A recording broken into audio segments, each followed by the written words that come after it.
welcome to the River Advisory Committee meeting for February 2020.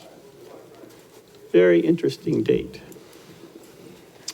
Okay, first order of business is to think about the minutes for January 16th meeting. I know you all pored over them. Oh, the first order of business is to do our roll call because Celeste needs to know who's here. So Richard Huber, the chair, is here. Lionel Ingram is here. Rod Berdonia is here. Warren Biggins is here. And Carl Wilkstrom is here. And then we have Jenny Robb and Terry Harmon. People who are not here include Dan Jones and Kathy Corson so far. So we'll watch for them to arrive. Paul Vlasich is over in the corner. And Kristen Murphy. Oh, I'm sorry, Jennifer Perry. Yes, better get that right. Okay, so we want to talk about the minutes. And I have, I'm sure you all poured over them to make sure that they're technically correct, right? Yes, I would.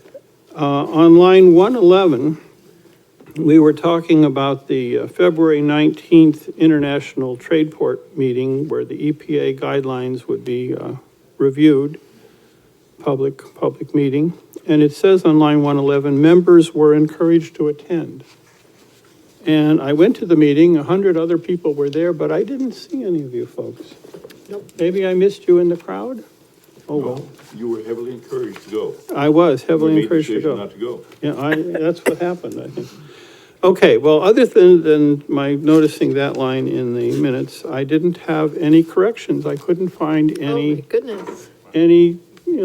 nuisance typos or anything. Celeste gets a star. Yeah, exactly. And I think the rest of us found the same thing. I think that's the Really? first. As we looked at it. After you looked at it very carefully, you Looked didn't perfect. have any corrections. We liked Right. them. We liked them, okay. So with that being the case, I would move to, or somebody should move to approve the minutes. Move to approve. Lionel has moved to approve the minutes. I'll second it. Jenny has seconded it. All in favor? Aye. Aye. All opposed?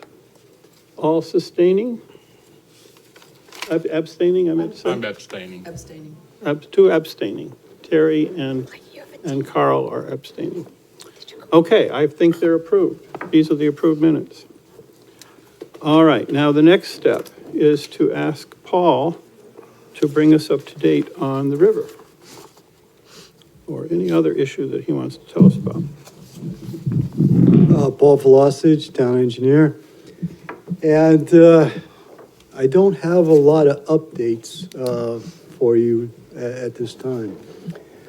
But at the last meeting, you folks have asked about the Great Bay Total Nitrogen General Permit that you referenced just a minute ago that you went to last night. And the Public Works Department was working diligently trying to understand what it means. Jennifer Perry was at the same meeting last night, and she spoke about the implications to the town of Exeter. And she also had agreed to come to the river study to talk to you guys about that permit. So with that, I'd like to introduce Jennifer and have her come on up and talk to you folks.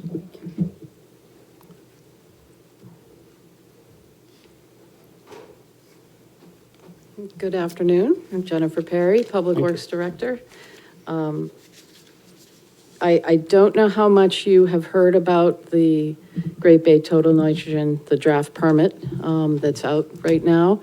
So if I'm repeating, tell me to just move it up or move it down, however you'd like. But this is a draft permit that was issued by EPA back on January 7th. So just a little over a month ago. And there was a public hearing last night at the Pease office of New Hampshire DES, and we're right in the middle of the public comment period. Right now, the public comment period closes on Monday, March 9th. And so comments are encouraged by the public, by municipal officials, by anybody who is interested. And I would encourage, I know Mr. Huber was there last night, I saw you. And I know there probably were other Exeter residents I didn't recognize, there were a lot of people, it was hard to see everybody in the room. But this is a very impactful permit, I would say, for the town of Exeter.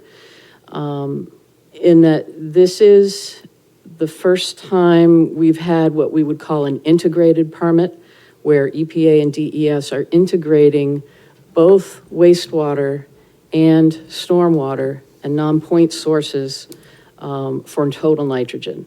So this is what we would call an integrated permit. And it is, the basis of the permit is a unit that I'm not that familiar with. I've had to do some conversions to get familiar with what it means, but they're applying a nitrogen load of, a desired nitrogen load of 100 kilograms of total nitrogen per hectare per year. Right, I'm getting some puzzled looks. Then that's the same reaction I had the first time I read it, because it really didn't mean anything to me. But this is a unit that is used in loadings on a watershed basis, on a large area basis. And that 100 kilogram per hectare per year, it's not hard and fast. It is an empirical observation of what may be required for healthy eelgrass in other estuaries. There's a lot of questions involved with, what does that really mean for any of the communities? And again, this is affecting 12 communities, 13 different wastewater treatment plants that are on this permit. We'll all continue to have our own individual permits for everything besides total nitrogen, our BOD, TSS, bacteria, things of that nature. But this permit would override, right now, only Newmarket and Exeter have total nitrogen in their permits. It would take that piece of our individual permit, or our permit away, and go into this new general permit. It's a strenuous lift to get to what we would have to be able to achieve at the wastewater treatment plant. They're giving us a loading rate of 108, make sure I get that right, because there's so many 108 pounds per day of total nitrogen at the wastewater treatment plant. Right now, we're meeting that, but that doesn't anticipate future growth, inclusion of stratum, which had always been a consideration when we were in the design of the new wastewater treatment plant, and other elements that come along with increased growth in the town. In addition to that, 108 pounds per day at the wastewater treatment plant, we would be expected to be able to achieve 45% reduction in nitrogen sources from non-point source, which would mean basically septic systems, and stormwater point source. 45% reduction is, and that's in 23 years. I will say there is a bit of a glide path associated with it. The first milestone is to achieve 11% reduction by year 8. Is that correct? Yep. And then it's every 5 years. 8 years, it's 11%. 13 years, it's 22% reduction. And so on and so forth until you get to 23 years and the 45% reduction. We've been working with our consultant team, Geosyntech and Wright Pierce Engineers, who have helped us with our total nitrogen control plan in the past. We've been working on this for several years. We wanted to understand what this would mean for the town of Exeter. Is this something that we can accomplish and is a reasonable goal for us to try for, or is this just beyond our ability? And I mean, I think you all understand that you can do a lot with a lot of money, but is it reasonable? And we're really in that conundrum right now. We're of the belief, and I shouldn't say belief, it's our best professional opinion that 45% reduction in 23 years is not achievable. And that's based on discussions and a lot of work on the part of our consultant team. It means making a lot of improvements in some of the programs that we already do, such as street sweeping. We'd have to do more street sweeping. We would have to do leaf litter pickup every week in the fall. It would mean expanding our pet waste programs. It would mean slow release fertilizer programs where we're targeting 80% of the population actually using those slow release fertilizers. Very high standards that we would need to accomplish. And in addition to that, having to do what we consider more structural improvements. And Paul, what were those? Remembering some of the structural improvements that we had to do. Septic systems, 35%. 35% of the existing septic systems in town would have to be retrofitted with advanced nitrogen removal options. And 10 million of BMPs. well, the cost is 10 million. The other was would be to treat impervious surface. I can't remember the volume, but it was 20%. 20% of impervious cover in the town would need to be treated.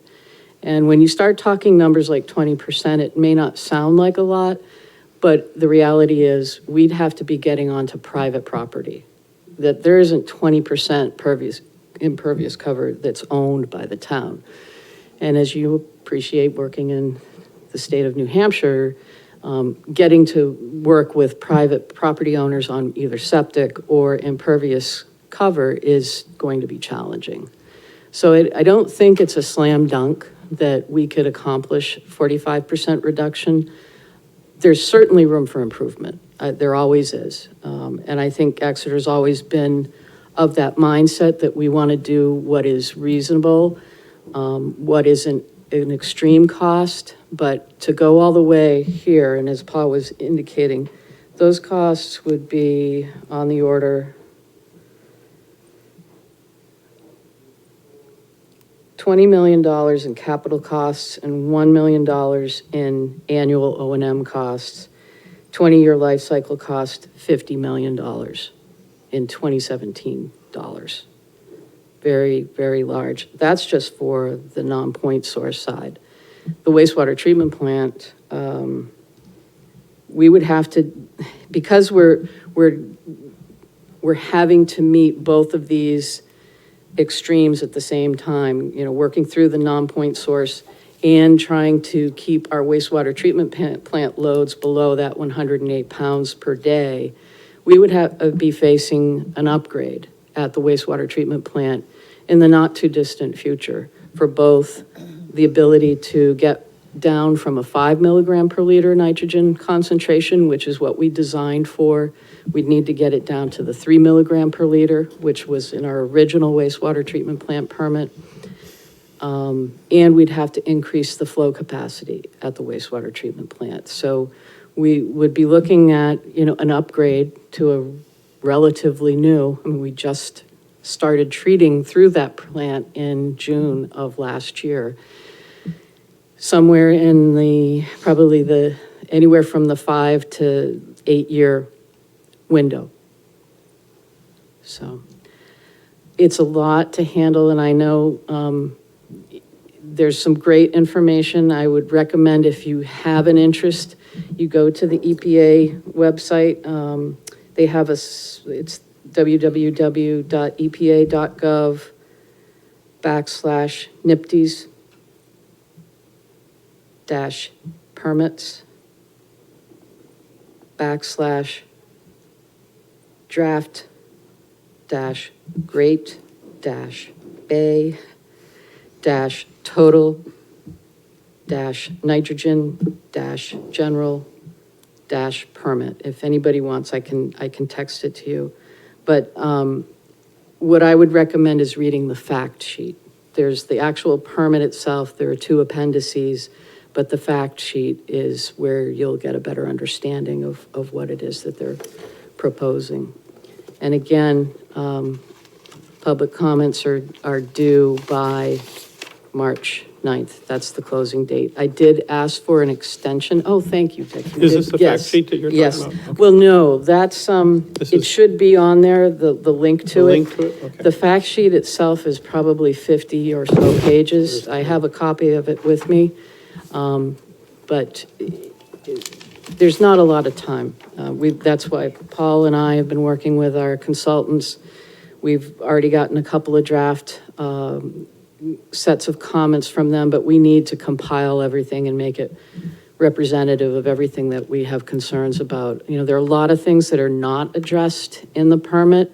As I might have mentioned before, we had always considered capacity at the new wastewater treatment plant for Stratum, because when we were in the design process several years ago, Stratum was interested in connecting their commercial corridor along Portsmouth Avenue.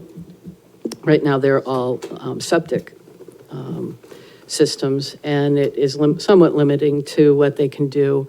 And so they hadn't made a commitment, but there had been a lot of discussion. There had been board to board, select board to select board discussions, and it looked very promising. Well, as things sometimes do, nothing has really come to fruition for that, but we did reserve some capacity for them. That may wind up becoming Exeter capacity if they don't make any kind of commitment.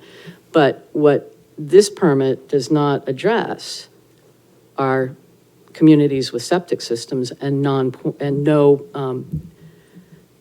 treatment plant, Stratum being one of them. So Stratum is not one of the 12 communities discussed.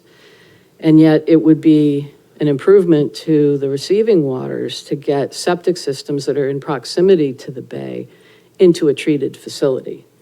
And yet if you read the permit the way we're reading it, if you increase your flows, you're going to obviously create problems with load.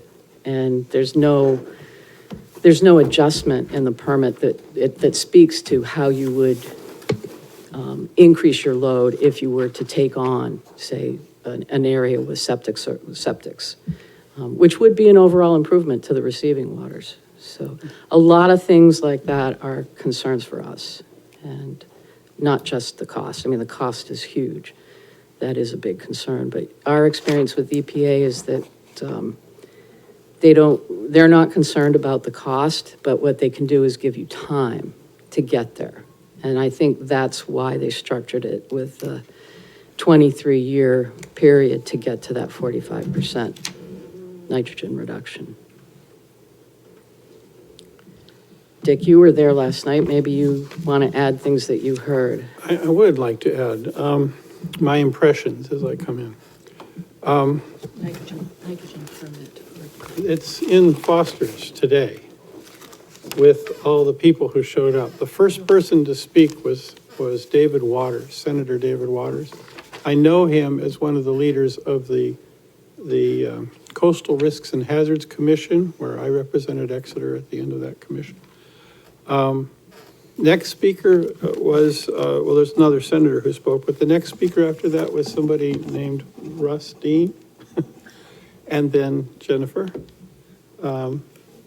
So it was really interesting. Then every town got up. Dover, Rochester, Rollingsford, every town had similar comments. And the similar comments were, we need more time for this open public comment period. We need to extend this. We need peer-reviewed science to evaluate whether or not these numbers are real and can be achieved. We need, well, here's the headline. Seacoast leaders push back on EPA. That's what was happening. Everybody who got up represented a town that felt that the numbers weren't correct and it needed to be further evaluated, and the costs would be prohibitive to meet the numbers as published in this permit. And the permit wasn't set up so it could evolve if the science changed over time. So there wasn't any way for the, you know, it was solid with its numbers so that there wouldn't be any way to adjust that if more information changed the picture. So, that was quite an amazing evening, and there were 100 people there. So it's not like people came out of the woodwork to be there to hear this review and to make comments about the way this draft permit had been assembled. So that's my impression. Did I get anything wrong there? No, I think. Every town wants this reviewed and maybe changed. It was amazing. Yeah. Jennifer, can I ask a question? The word science came up here. The critical number is, where do they get, thank you very much. The critical question is, where do they get the target? What's the support for the target? Obviously, it's being questioned, but I don't have a lot of faith in these targets, which drives everything else afterwards. Do you have any sense that they've got a good handle on the target? I may not be the best person to answer that. I have done a little bit of look into where did this 100 kilograms per hectare per year come from. There has been an empirical study that's been quoted as one of the major reasons for the selection of that number. It was written, I want to say, in 2008 by Latimer and Rigo. I'm sure there are other studies. I don't think it's just based on one. Yeah. But this particular study did look at embayments in New England. But when I say embayments, I don't mean large bays necessarily like Great Bay. It could be a small cove in, you know, a deep water setting. It could be a backwater. And the scale is usually very different. Great Bay, as we all know, is very unique, extremely shallow, with deep channels, deep in size, I wouldn't say deep, but medium in size channels. But the dynamics in Great Bay are very different. You know, it doesn't take much of a windstorm when all of a sudden everything is completely turbid, or we have a lot of ice scour that goes on. We have a lot of deposition with all of the tidal rivers that come in and input into Great Bay. So there is a lot going on. I think one of the challenges to just using an empirical study is there's been a lot of good work that's gone on in Great Bay. And wouldn't it make sense to maybe use some of that information that's available rather than relying on, you know, really more just observations of other locations. I don't know what has been used in other northern ocean or coastal waters as far as setting total nitrogen limits. I think that's an important piece. You know, Chesapeake may be somewhat similar, certainly more southern, not as shallow, but it's very difficult when you start comparing to, say, Tampa Bay or San Francisco. It's just, we're not talking apples and apples anymore. So, Long Island Sound, I believe, is one that is referenced as having something comparable to the 100 kilogram per hectare per year. I think it's actually higher, but I don't have all those numbers. I think those are important things for us to, you know, as communities, to start understanding what this means and how it compares to other locations and what's been accomplished. Second question, the septic tanks. Do we have any feel at all in the town about how many septic tanks? The 35% doesn't make a lot of sense to me. If you want to upgrade septic tanks, you got to upgrade all that do not meet a standard. So you mentioned 35% had to be upgraded. Do we have some sense of how many septic tanks do not meet the standard? It might be all of them. So this is not a standard, right? This is what is being pushed on to the town of Exeter. Septic systems are actually, the standards are held at the state level. Yeah. The town does not have standards as far as septic design. So, you know, one of my questions was, how is the state going to participate in this? Because the town can't just go on to private property to say all of a sudden, your septic system doesn't meet what EPA says we need to out in Great Bay. That is not gonna go anywhere. I think what the town most likely would consider, or should consider, would be providing maybe an incentive program to get people that are ready to replace a septic, they have a failure, or they're expanding, it's whatever, or new owners and are interested in a new septic, or have a particular reason in wanting to meet higher water quality objectives. Maybe the town provides the incentive to upgrade to the low nitrogen type of system.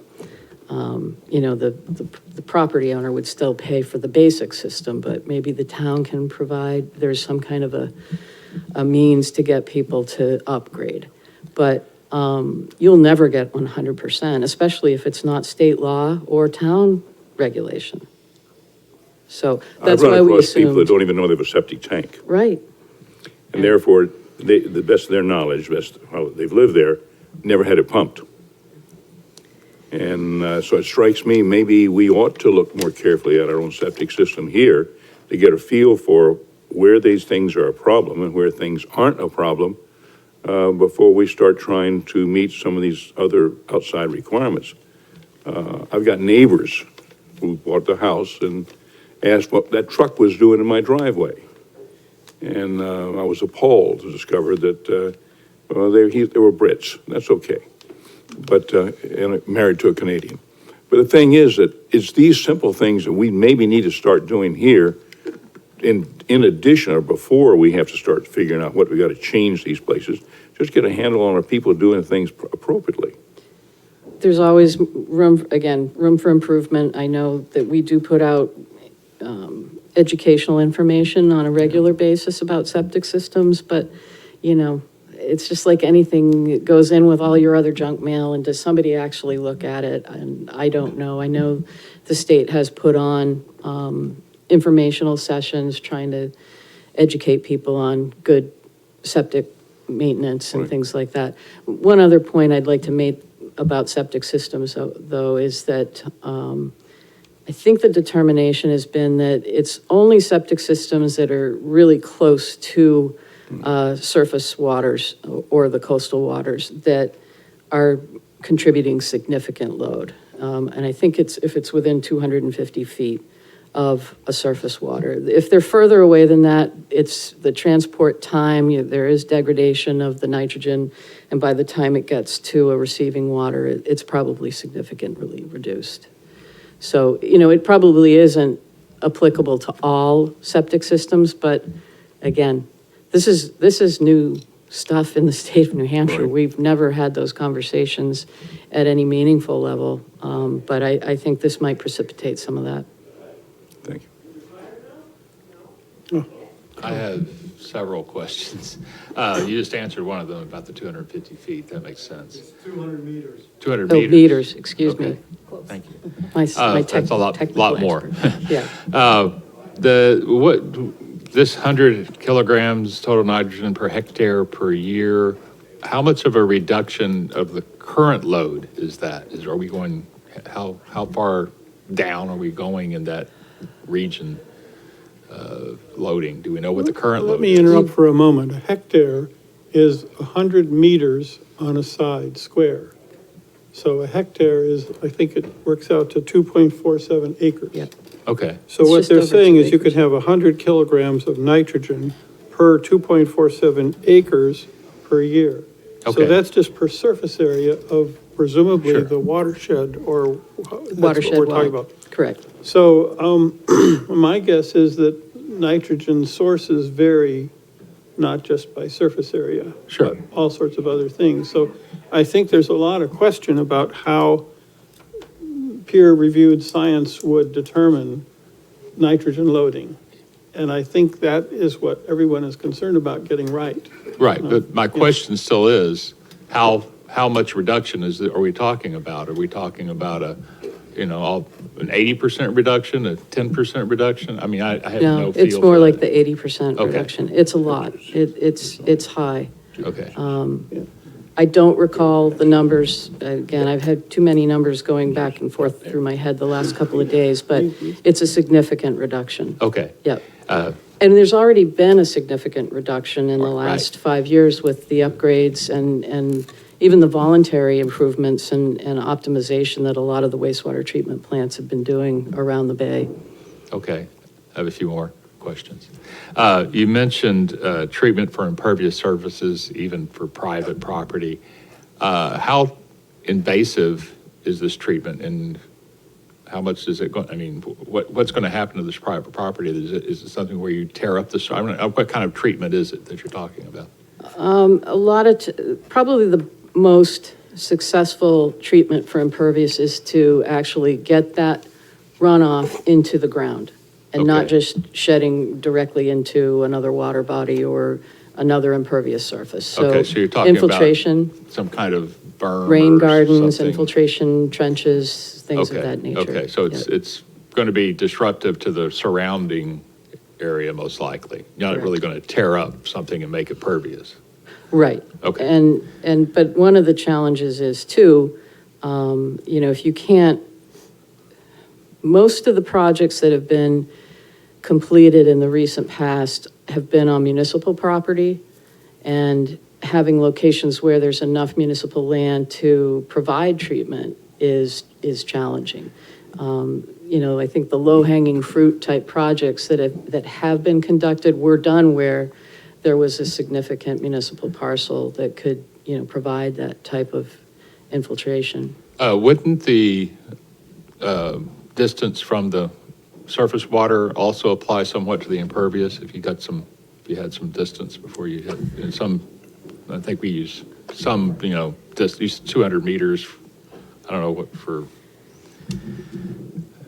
the septic or whatever it was, but anyway, if there's a distance before that the water has to permeate through before it hits the surface water, it seems like it would be less of a load because you get some natural reduction. Yeah, there is some attenuation in the water, not as much as in groundwater, just Right. because of travel time. Sure. So, it's somewhat, I don't know what the numbers are, and there probably are some breakdowns in how we categorize our loads. We do track, the town of Exeter is participating in a pollutant tracking and accounting program that New Hampshire DES and a couple of other entities have been spearheading over the last couple of years, and we do try and measure changes, whether it's additions of impervious cover or reductions or changes to that. But at this point, I don't think we do give it a different weighting based on distance from water, do we? Paul? Well, in some of our reports from consultants, they do have the attenuated load. Okay. And there is a calculation for that. And some of the numbers that we've been dealing with is the delivered load to the water body. Okay, thanks. But isn't it true that we're talking here as if it's all happening on the surface and making its way to the water at the surface? And that's not how, septic tanks could discharge deeper into the groundwater and then find their way to a spring or something that would carry the water from underneath. But it would be highly attenuated getting to that spring. Well, the question is, those are variables that would need to somehow be Right. taken into account. And right now, we're talking just the distance to the water surface, which isn't really the right story, right? Well, as Paul just explained, though, Yeah. there is an accounting for how much it's the delivered load is what we're talking about. So that, and takes into account, is it connected or disconnected impervious cover? Is it a septic system that's within 200 meters, sorry about that, not 200 feet, 200 meters of a water body, things of that nature. So it does get factored in.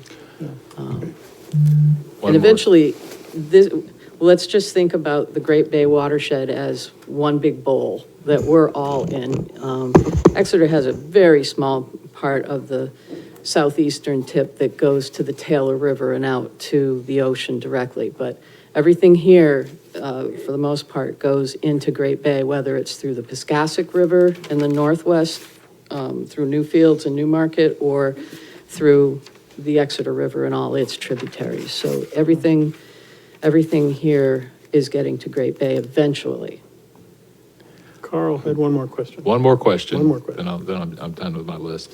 You mentioned an upgrade that might be necessary to get down to 3 milligrams per liter, I guess it is, rather than 5. Is that a new technology, or is it expanding the current technology that we have? It's essentially an expansion of the existing technology. Okay. We did design to be able to modify our 5 milligram per liter plant down to a 3. We can do that right now with low flows and using a carbon supplement. Yeah, that's how we would be able to get down to a 3 today. Of course, that requires carbon regeneration or disposal. Yes, yep, it would mean adding a carbon like a micro C, or there are other sources. I've heard of people using molasses, I've heard people using, maybe Lindt chocolate, liquors or whatever, but you can add carbon to bring that nitrogen concentration down. But this would be needed to expand the capacity, because again, at low flows, we can operate in what we call 4-stage Bardenfaux. When we get up in flows, to be able to get to 5, we have to go to a slightly different process. It's a modified Etzinger MLE. We'll just say MLE. We love our acronyms for good reason. It's an MLE process, and it would only be getting to the 5 milligram per liter. Okay. Thank you. Ginny has a question.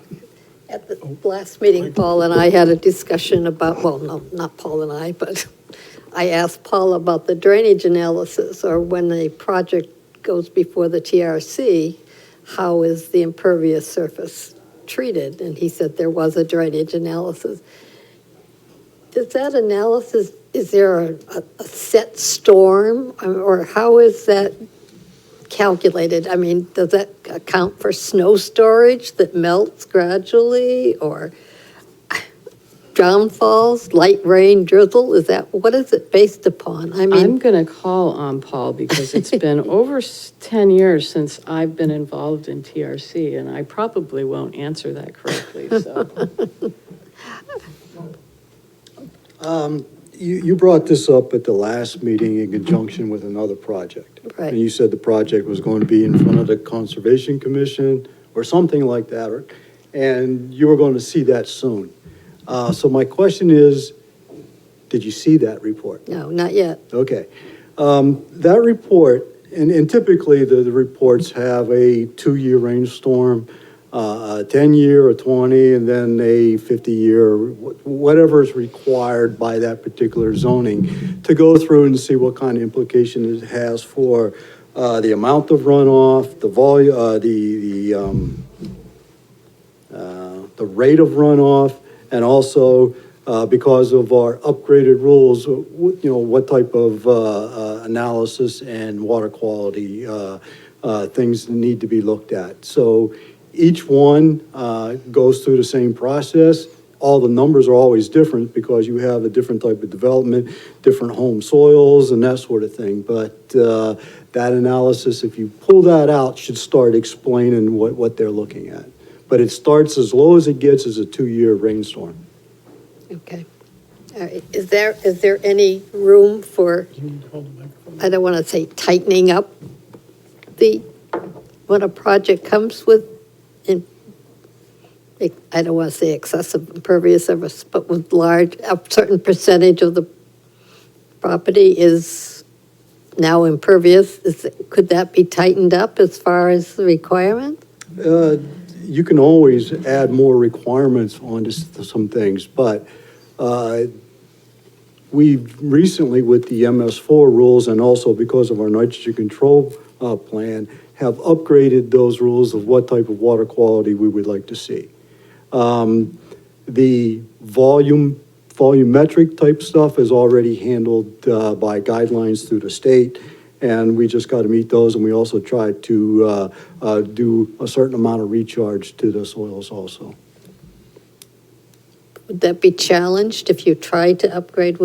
Could it be challenged by the developer that you've gone above and beyond the necessary requirements, or? That we've gone, that our regulations are? Well, in other words, if you go above and beyond When you say, the say set you, standards, For my benefit, when you say you, who do you mean? The developer's Town. gone? Yeah. The town has gone beyond the standards. right? I don't know, you'd have to ask the town Okay. attorney or I'm something just, like that. You know, but- I see Exeter adding more and more impervious surface. You can only treat so much, and then eventually you're going to have excess that leaks or flows or does whatever. And I just think if we did I don't know, if we could do a better job of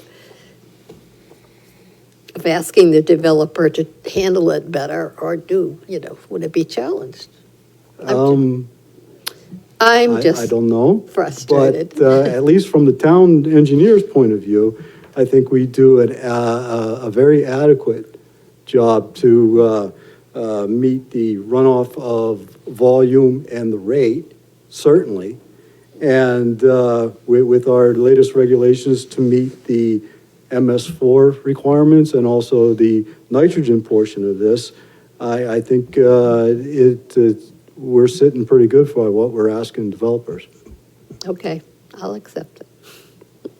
I'll try to have faith in it.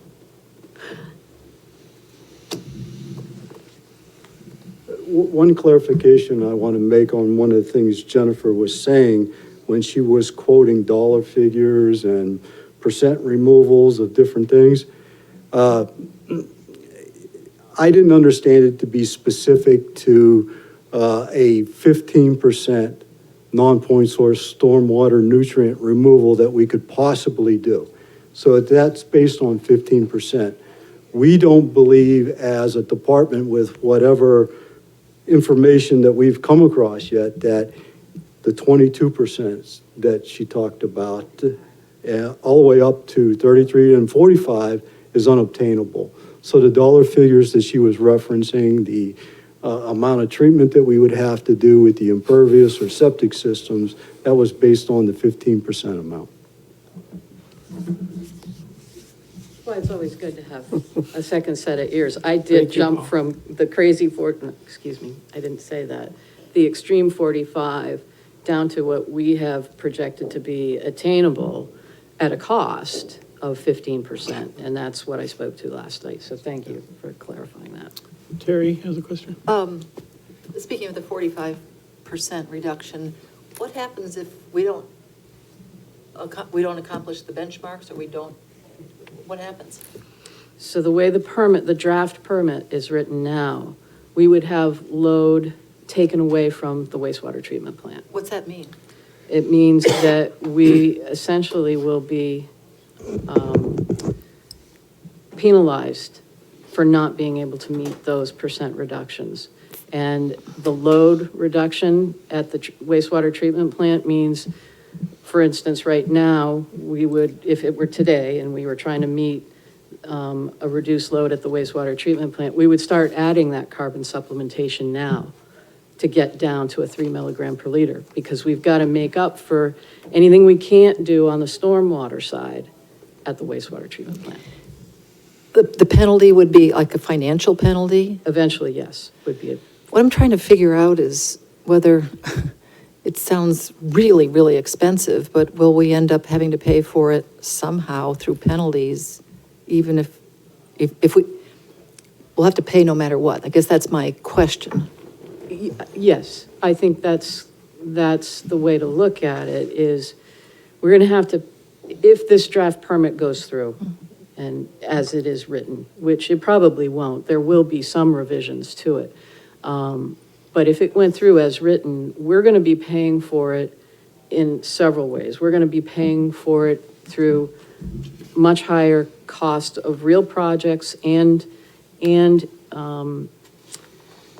best management practices in stormwater. We're going to be paying for it through additional advanced treatment at the wastewater treatment plant and an earlier than anticipated upgrade to the wastewater treatment plant that we haven't even started the repayment of that loan. We've just started operating in June.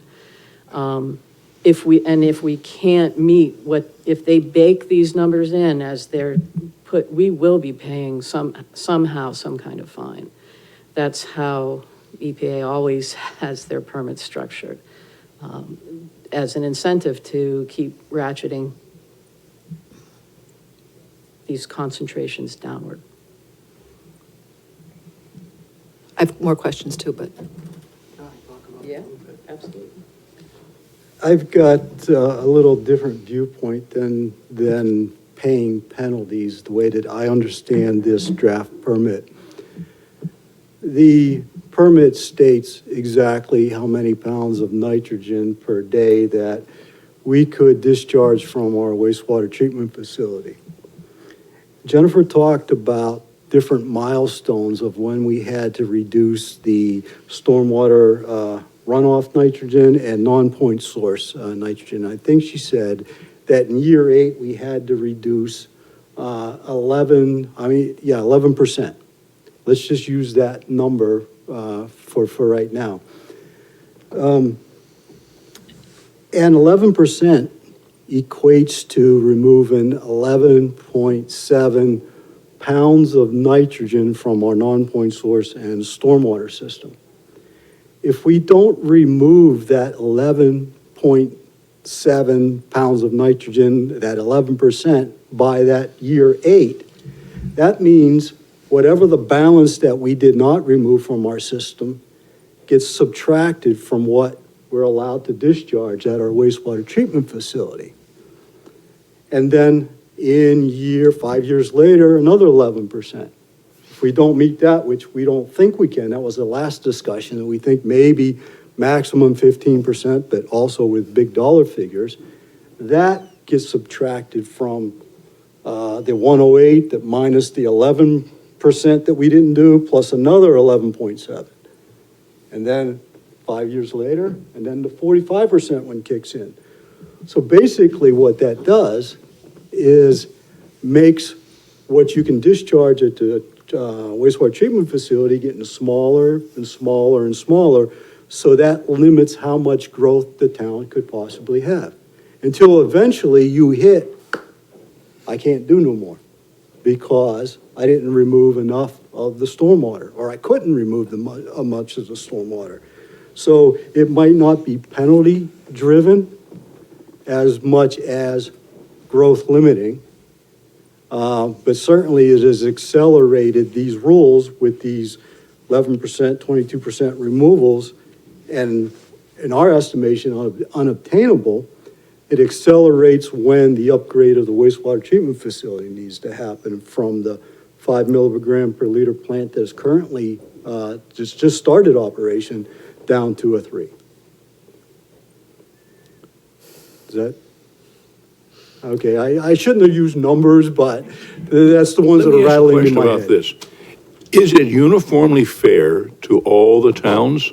Percentages by themselves can be, we have done, let's assume that we've done better than some of the other towns, and that we've got the same percentage cut downs. Is this a fair approach? I think it is. Okay. And I think Exeter is on the more understanding stage of this than most communities, because we had to go through to develop a nitrogen control plan to understand these numbers so that the town engineer can get up and babble 11.7 pounds of nitrogen a day. We know, we get a flavor of what those impacts are. Some of the towns that have not done that analysis, they don't have the understanding of what it means to meet 11% or a 22%. And I would say that all of our towns are very similar. And then, so yeah, we would be all up against the same thing. At some point, the taxes to pay for all of this nitrogen reduction rise to such a point that no one can afford to live in Exeter anymore, and then the problem goes away, right? Maybe not. I don't know. Because no people will be here. Yeah, no people can live. No nitrogen discharge. Yeah, there you go. I hope that's not the future. I do want to plant another seed for thought in that so far, the town of Exeter has spent about $100,000 a year on stormwater. And that goes into our general budget, general and taxation. The wastewater treatment plant and everything that we've done there, the $54 million project, has been on sewer. And now we're getting into a new era of kind of sewer and stormwater in the same permit and forces going back and forth. And I think that the town is going to have to look at, as we start to head into some of this work, how those costs get apportioned. It really shouldn't be just going to the sewer users. It probably needs to be more on general taxation. So just planting that seed. Terry? I think you mentioned, speaking of non-sewer, pet waste, leaves, leaves in the gutters or leaves in the streets. What kind of education or what can we do from a grassroots initiative to give an education about pet waste, for instance? Like, what do I do with it? How can I help with raking my leaves? What do I do with my leaves? If we could maybe get people generally wanting to pitch in and help out to keep our taxes down, what can we do? Again, there's always room for improvement, and public education is a big component of, and has been a big component of our MS4 program. We're going to have to ramp that up, for sure. Yeah. Dan Jones has arrived during this presentation and has his hand up. I And by the way, apologize. we're at 100% except for. Might have been covered Kathy, of course. already. You did mention Dan, Chesapeake Bay. would you hold the microphone down? Yeah. I apologize. May have been covered already. If it was, please stop me. You did mention Chesapeake Bay as being a sort of equivalent, not particularly equivalent, but as a close one. It's my understanding, and from just a very cursory reading of the news recently, they totally changed the rules on Chesapeake Bay. Eliminated a great many of the requirements. Whether it's from a federal level or not, I'm not sure. Do you have any input on that and how it may affect our plans? I'm afraid I don't. I'm not aware of that. Again, Chesapeake is another, it is a very different bay, a lot more agriculture. We don't have that much agriculture here. Multiple states impacting, and I'm sure it's a much bigger and more complicated, and more challenging location. I know they've had a lot of non-attainment. I'm not aware of what the regulations you're talking about There are. was a news story within the past week about EPA backing away from a great many of the requirements on the bay. I'll have to check into that. Thank you.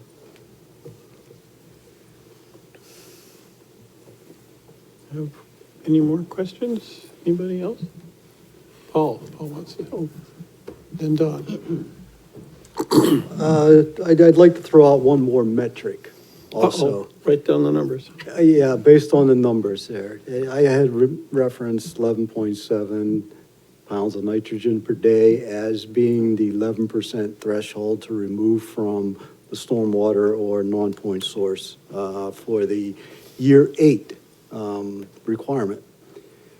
A little while ago, we had Waterstone Engineering here to talk about two grant studies that he had performed here in Exeter. One, the first phase was for the town, the second phase was for the Rockingham Planning Commission. And in that, he shown some possible areas in the largest watershed that we have in town. And there must have been maybe a dozen and a half, I'll say BMPs, which basically is structural improvements that may be possible to put in the town. And we liked that study at the beginning so that it gave us a flavor of what we would have to be looking at if we had to do these structural BMPs that, we were now talking about. And if the town had done every one of those suggested improvements, the total pounds per nitrogen removed per day is less than 2. So if we've got to remove 11.7 by year 8, if we did everything that was in that study, it would be a little less than 2, or just 2. You just use that. So that was the parameter that I wanted to leave with you folks so you know how big the issue is. Thank you. That's why all these municipalities are pushing back against the EPA, because they think the science hasn't been properly peer-reviewed to figure out what's possible. Or what's required. Not only what's possible, what's required, because that's the thing that bothers me. If you've got simple science or inadequate science that sets the standard, then it's not what's possible. Even do we want to try that point? Is there a good reason to do that? And so there's part of it is what can we do and what should we do? And I'm concerned about the should. The EPA has not necessarily been very successful in getting the numbers right. And those of us that lived around this Great Bay for a while, we've seen this number problem for a long time, of which is the right number we've got to deal with, which leads us to sometimes expenses perhaps we did not have to go through with. I'm worried about the target. What's possible, I'm worried about that too, but the target is what I think we need to get them to come back and prove to us as close as they can, prove wrong term, get as close to that they think this is why we believe this is what has to be done. And we go from And I there. think you're right, and I think one of the things that became apparent last night, there's going to always be a range of where people, want us to be. Everybody wants to see the Bay improve. I don't think there's any debate about that.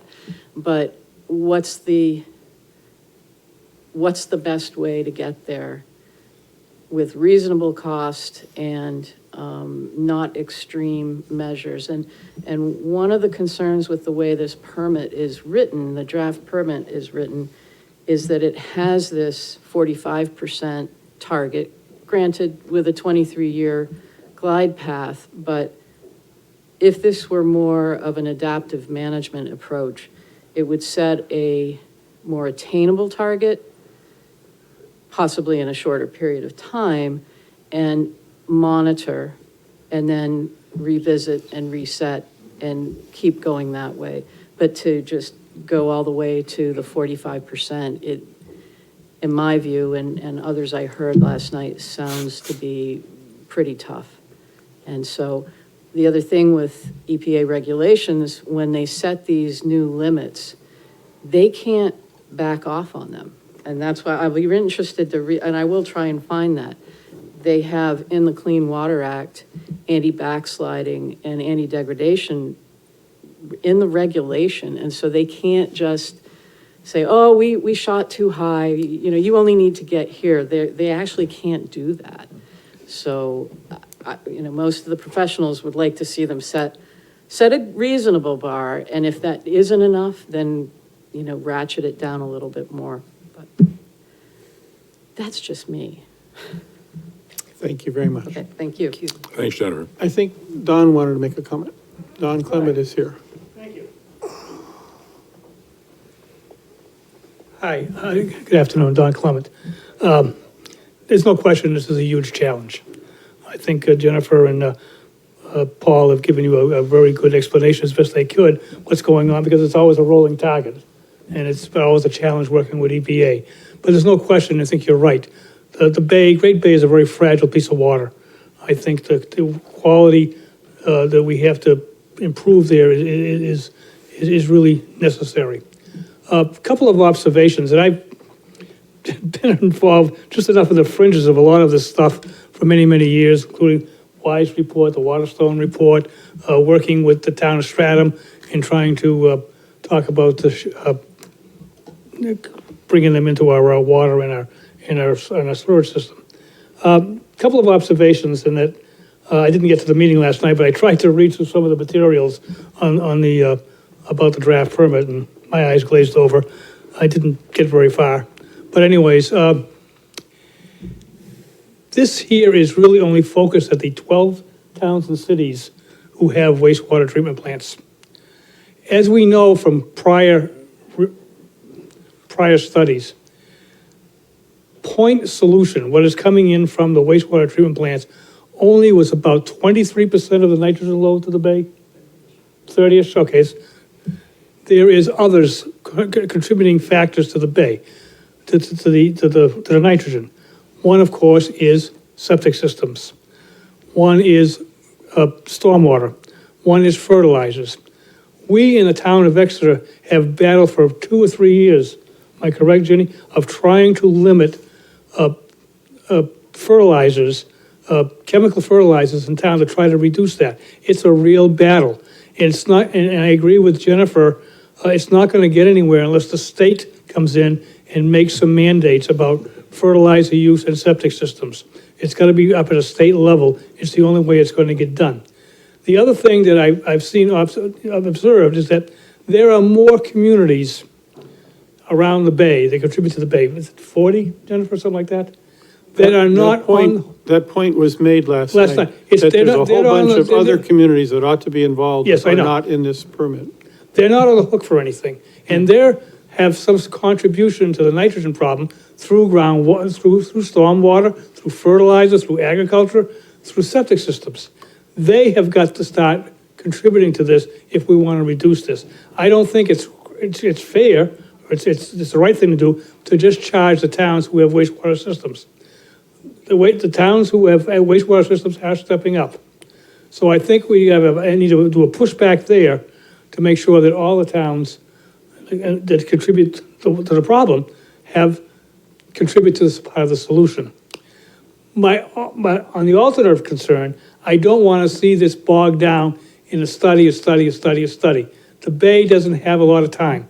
We have to start addressing it. We are addressing it now, but I'm fearful that we could get into too much of a delay. I don't want to spend all this money either. Money is critical, it's important. We have to do it for the right price, and that's important. I think Paul has mentioned this before. The cost to remove nitrogen from non-point is much more expensive per pound than it is to remove it from the plant. There is no low-hanging fruit. I think the project you talked about to remove, it was 1.72 pounds of nitrogen. I think it was going to be about $800,000 worth of BMPs to do that. Yeah, so I mean, that's an enormous amount of money. So it's a challenge. We've got to move ahead, but we've got to get all of the towns, not just the 12 communities. We've got to get everyone on the bay who is part of the Great Bay watershed to start moving that way. And I think EPA, we're going to push back to EPA and DES to try to include those towns and get the state to step up to some some new rules and regulations in how to manage septic systems and fertilizer, because those are contributors to the nitrogen problem. And if we just let those, we don't touch them, we're not really addressing the real problem, the total problem. So I think that's what the push needs to go. That's just my observation. But thank you. You're welcome. A quick question. As you said, are we addressing, if we could take the wastewater treatment plant, are these kind of things we're considering? We're considering only 23 to 25% of nitrogen that impacts upon the bay? 30. Yeah, historically, wastewater treatment plant load was about, it depended on which study and what year you looked at, but it ranged from 25 to 30%. So we're talking about a problem which is 70% bigger Right. than the target area they're trying to get at right now. Yes. And it And- seems that the permit is directed at the towns that have wastewater treatment plants, point source, that are under control. Correct. Without considering all the other towns that are in the picture without, Initially, EPA and the state, well, EPA controls the MS4 program. They have indicated that they are going to be including the types of limits and targets in the MS4 program in the future. And the other question that has been raised, why are you continuing to give out waivers to communities that are MS4, that should be in the MS4 program? EPA continues to give out waivers to that, and they can't do that anymore. We'll see. We're really talking about the water, all the watersheds that flow into the Great Bay, and that is a huge area that includes, what was it, 50 different towns or something like that? And communities in Maine. All the way, State yeah, of Maine into Maine also. as well. There are yeah. at least four communities there. So that's the next piece. Maine, obviously, they're a primacy state. They actually do the permitting for their wastewater treatment plants. And EPA is, I'm sure, working with them to try and push this the same way. Otherwise, that's a piece that's not being addressed. There's one other piece, and it may seem a little bit esoteric, but another major source of nitrogen in the Great Bay watershed is atmospheric deposition of nitrogen. At some point, I think it was actually the majority source. And historically, that has been trending downward with better controls on emissions. But the way the permit's written, it's baked as a flat line. And they said they weren't going to talk about atmospheric deposition, but I don't think that that's appropriate either. If there really is true improvements being made, it seems like that should be included in the permit. And what are the emissions from coal-fired power plants? Or Yes, is that the mostly main, coal, yeah. main source? Yeah. Pardon? I think those are gonna go up again because They may. Yeah, and maybe that's why. I don't know why they didn't include it. They are included in other load-based permits where they talk about emissions and what's the trajectory and what's expected, and they include that in their calculations, but they didn't in this one, so. Thank you. We ready to go on in the agenda? It's been a good day. Okay, the next item on the agenda is to discuss Article 14 of the town warrant. And Article 14 is Pickpocket Dam, $110,000, to see if the town will raise and appropriate through special warrant article the sum of $110,000 for the purpose of completing tasks related to a letter of deficiency from the NHDES on Pickpocket Dam. So let me see if I can summarize the situation. There is a Pickpocket Dam that is on the line between Exeter and Brentwood. It's shared across the boundary, but it's owned by the town of Exeter. And it has been determined to be a high hazard dam, which means that under some circumstances, there could be a breach that would allow the impoundment to flood down the river, and there is the risk of damage to property. And Paul has his hand up. Paul would like to comment.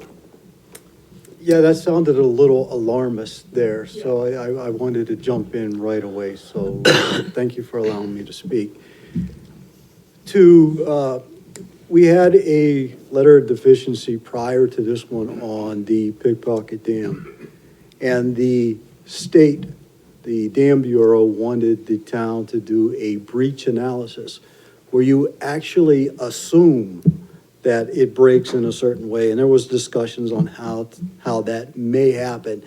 And I want to emphasize that from anything that the town knows, there is no problems with the dam.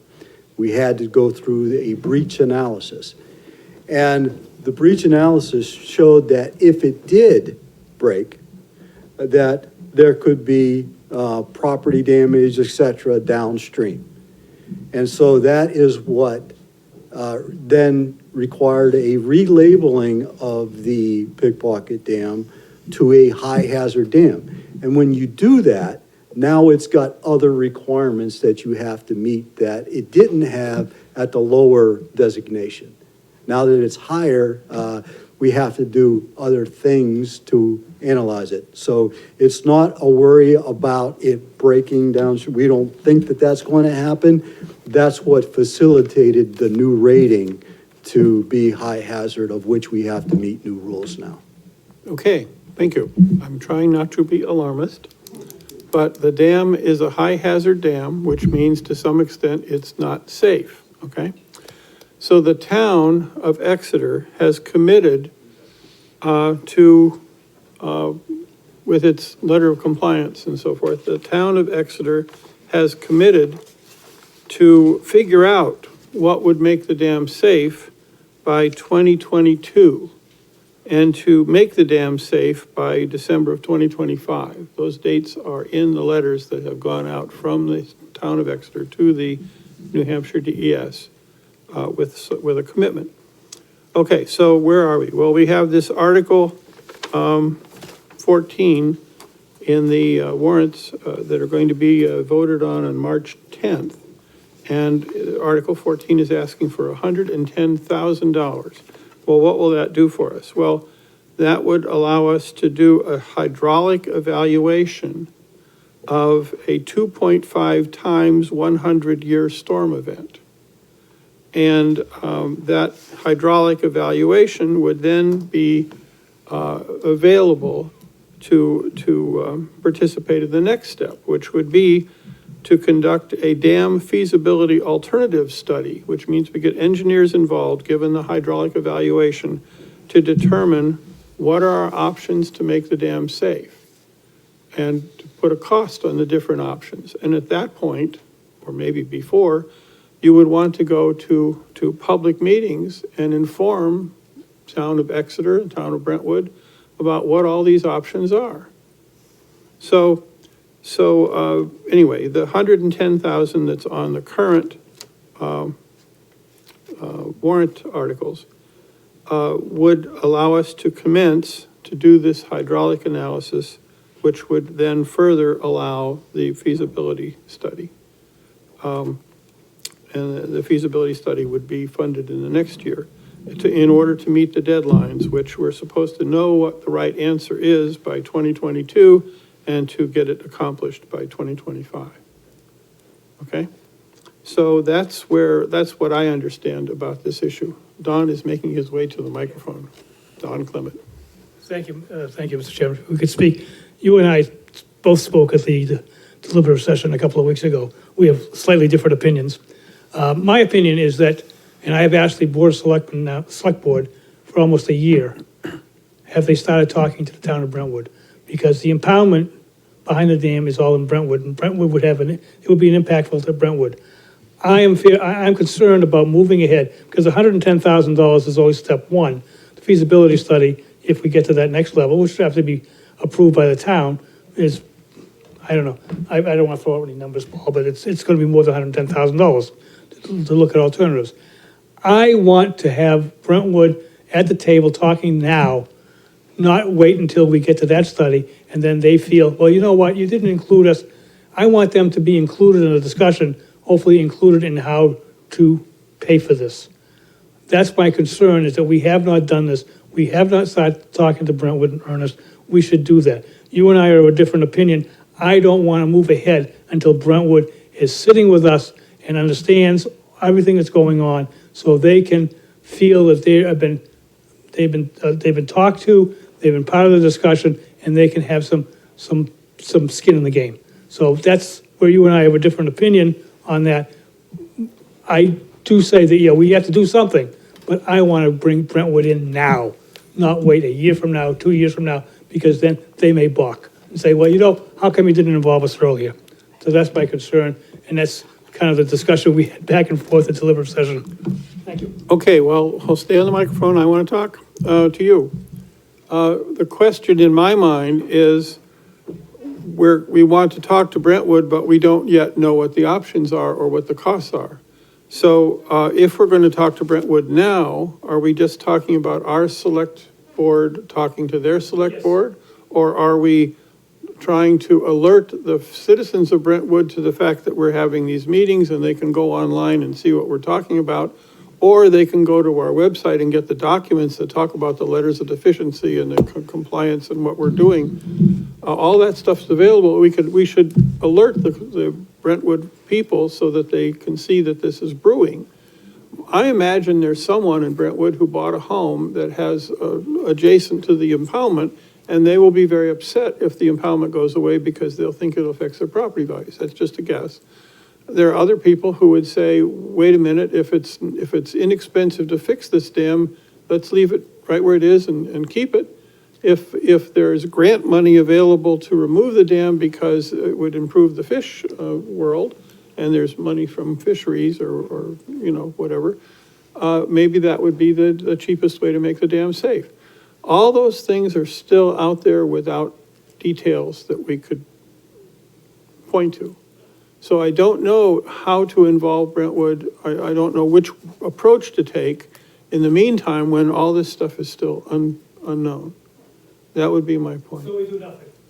No, Well, no, you no. don't have to. Let me ask you this. You mean no one in this town has gone over and spoken to anybody in Brentwood and said, we're going to do this? All we need to do is inform them. When we did the Great Dam here, we had a problem with other towns out here. We tried to get them involved, and they got a little bit involved, but they were aware of it. I think the issue here, you're concerned about, is make sure they're aware where this is happening, so if we get down the line and we're going to have to do something about it, they can't come back and say, you didn't talk to us.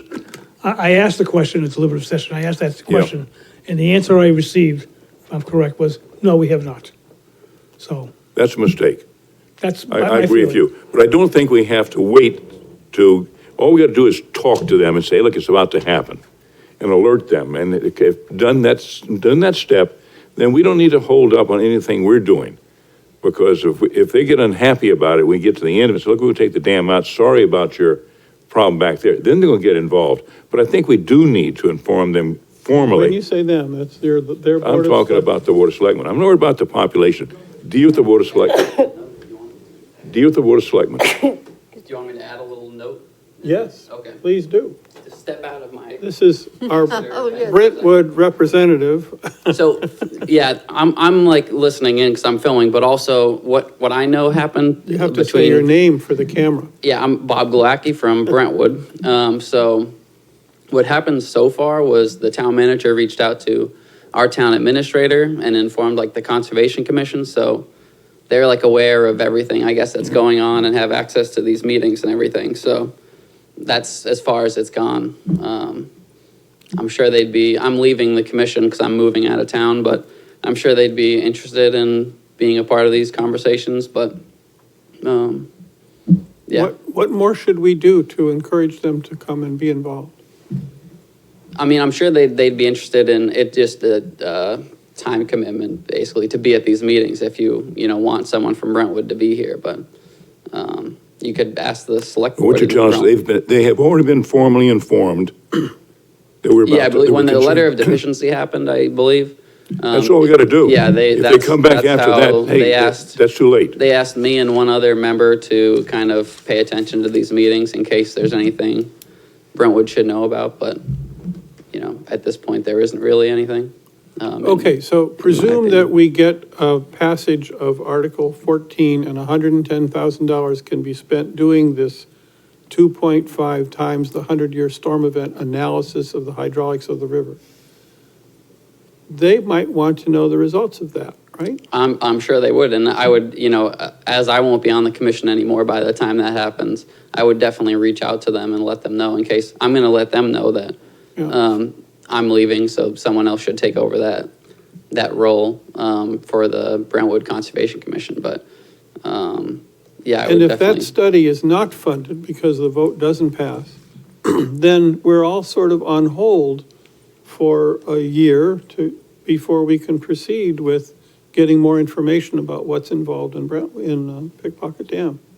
Yeah, I mean, Yeah. I would just, if you have updates, you can send them over there. I'll try and get someone else to be in my role of listening to these meetings, I guess. But yeah, I mean, we give occasional updates at the Conservation Commission meetings over there, but, it's not really on our, it's on our radar, but it's not on our priorities at all, I would say. Well, they could have our contact information, so they could be inquiring if they had a question. Yeah, That would be yeah. fine. Yeah, I mean, I think the understanding right now is that it's, it's the town of Exeter's liability or whatever, so. Yeah. But, yeah, I just wanted to say that they are aware of what's going on, so. Ah, Just do wanted we to have add that- another that note speaker in who there. wants to speak to us? This is quickly becoming my favorite Thursday afternoon matinee. All right.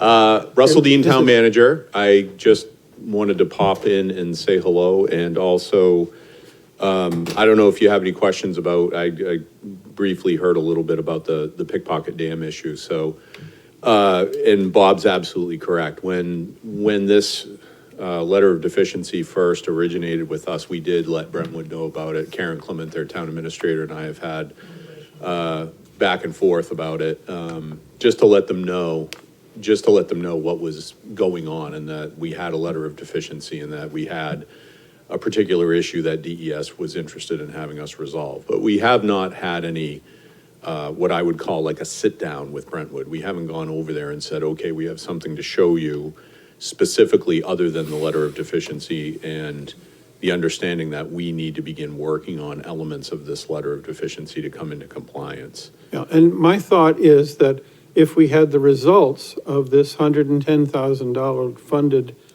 study of the 2.5 times 100-year storm event hydrology, if we had the results of that, that would be something we could take to them and say, see, this is what we're finding out. And then beyond that, we need the engineering feasibility study of what are the options and what would they cost.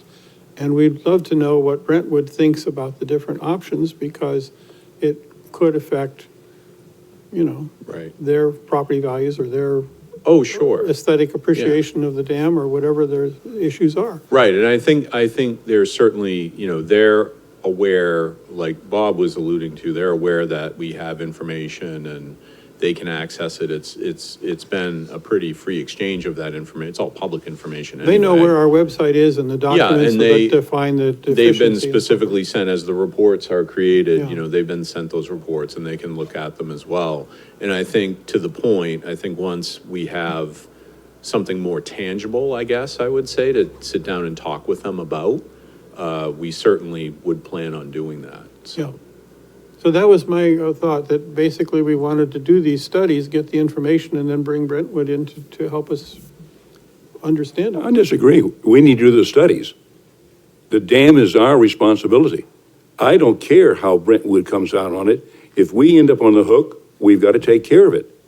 And it strikes me, the real question is, do we need to do this now at $110,000, or can we wait? And my view simply is we need to get it now and get the system on the road, get down the line, and get the information we need to take care of for an obligation we have. Brentwood does not have the obligation. If we want to get them to pay for this, another issue. But it's our task to make sure that we take care of this appropriately within the limits that the DES has given us. Now, I know that limit can be somewhat adjusted if we have to, but it strikes me this is the first step in a series of steps we've got to do to take care of our obligation about the dam, regardless of what Brentwood wants. The Brentwood issue is separate and should be followed along as we need to bring them on board. Lionel has just endorsed passage of Article 14 in the. Well, I'm boy, don't get me in that way. I think it's right to do this, but the question is, anybody wants to vote for this, and they got to vote for all the other money we got to put into this for taxes. That's another issue. But I've got to run to another meeting, and I apologize. I'll leave you guys with that. Okay, good luck. I would just also close with this and say that at some point, this committee, I know in the past, has had representatives from NHDES come in and talk with you about specific issues related to dams. We know that, and I don't think they would be unwilling to do that. So if the committee wanted to hear right from representatives from the state, we'd be happy to facilitate them coming in and talk with you as well. Yeah, that would be an excellent future presentation here. Paul is making his way to the microphone. And probably a year and a half ago, maybe, Mr., is it Dion from the Dam Bureau? Doyon, excuse me. Mr. Doyon was in front of this group to talk about the pickpocket situation, and that was mostly in reference to that breach analysis that I had talked about earlier. Okay. Yes, The study which we are funding, you need to talk to the microphone. excuse me, we're talking about funding a study, and it's got some nice buzzwords of what it is. Is that going to be studying what would happen to the dam structure itself in this storm, or what would happen downstream? I'm gonna defer to Paul. So this analysis of 2.5 times a 100-year storm event is mostly to understand the discharge capacity at the dam. It needs to the regulations require a certain amount of freeboard, different parameters have to be met. And if this storm event, 2.5 times 100-year storm, meets the discharge requirements with all these other parameters, then improvements just may fall by the wayside. But we have a pretty good idea that it's not going to meet the discharge capacity. And then in the next funding cycle or the next warrant cycle, we find out then what options are available to fix this situation for the discharge capacity. So this is studying really the structure of the dam itself, not what's going to happen downstream in the event of the storm. Correct. Oh, okay. Thank you. Okay, we're running out of people who had to leave. Time. There are, I guess this is the point on the agenda where we ask if there's other business. And we have spoken at great length about the other business of this meeting that happened last night, where the Seacoast leaders pushed back on the EPA. Monitoring wells at the dump. Kristen Murphy has asked us to fill out a survey on when we would like to go to the climate preparedness outreach event that's going to be scheduled in May. So I forwarded that to a bunch of people. I hope you all took the survey to help figure out when that can be given. Is there any update regarding the sustainability office? That would normally be Terry, and she's had to leave already. Okay. How about our charge under the master plan? Has anybody thought about that in the last month to update anything? And the Riverview that was going to be built to watch the alewife at the river here. Any comments on that? We were wondering if there's making any progress at that. But, okay. Given that we just barely have a quorum, I'm going to ask when the next meeting should occur.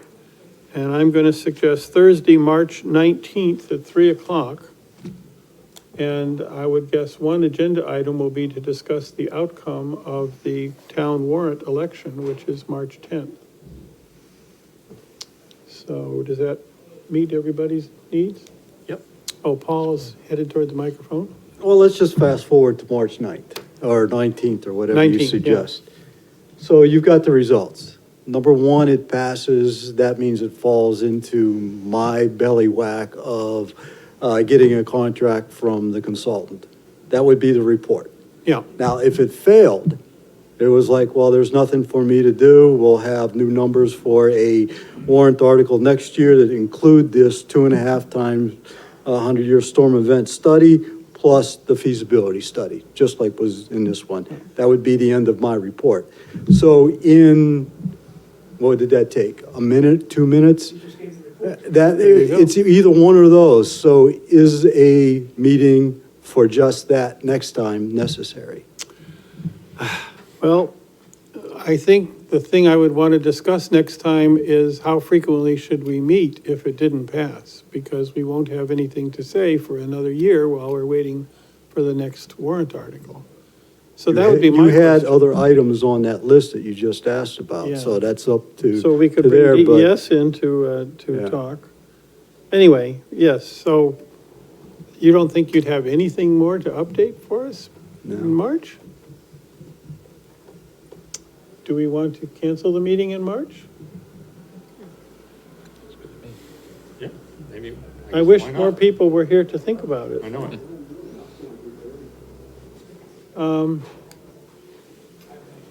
Wonder if we could bring Jenny back in to think about this. So we should think about the next meeting being April? Okay. Is that what people are, Sure. That would work good. Unless something is brought to the chair's attention, which requires an earlier meeting. There might be a totally different subject. third Thursday of April is the 16th. Okay.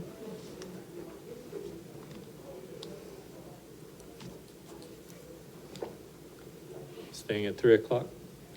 I guess so, because Okay. that's where we get the biggest turnout. Okay. Okay, so the motion on the floor is to have our next meeting be April 4th. Is that what everybody thinks we Second. should be doing? Second it, yeah, sure. I would say, though, that if another matter of import comes up, the chair ought to have the authority to, To call a meeting, yeah. you know, That's hard to do because, you know, you need to send the secretary the plan and they need to make arrangements for the room availability and Okay. all that. And on short notice, that may not be working. oh, my, Doable. couple of weeks' notice, I would imagine the town could manage. Okay, so I will send an email out saying that unless something arises, we won't meet until April. Yeah. Okay. All right, meeting adjourned. Oh, did everybody make a motion to adjourn? I heard it down here. I make a motion to adjourn. Carl made the motion to And adjourn. I will second it. And Don seconded it. Okay, the meeting is adjourned.